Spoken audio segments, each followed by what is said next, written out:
We are now living in the ex-Soviet Union, where a president comes out on a stage, introduces the new Secretary of State, and then turns his posterior to the world, including the dunces called stenographers, you used to know them as reporters, walks off the stage, and the new Secretary of State says not a word.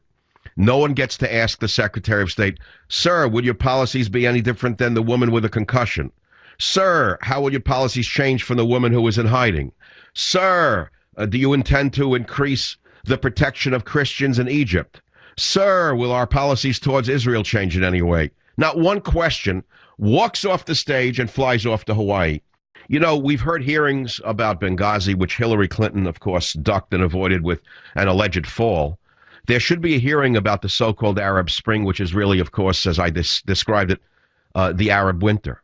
There should be hearings about what Obama's grand policy and Hillary's grand policy has wrought in the Arab Crescent. What I'm afraid of is that John Kerry is no different than Hillary Clinton, who has been the greatest disaster in modern times as a Secretary of State, despite the public relations blitz put out by the government media complex. Her policies have resulted in disaster around the Middle East in particular. And on top of that all, the Arabian princes are funding countless mosques in the United States of America, while Barack Hussein Obama encourages ever more immigration of Muslims to this great nation.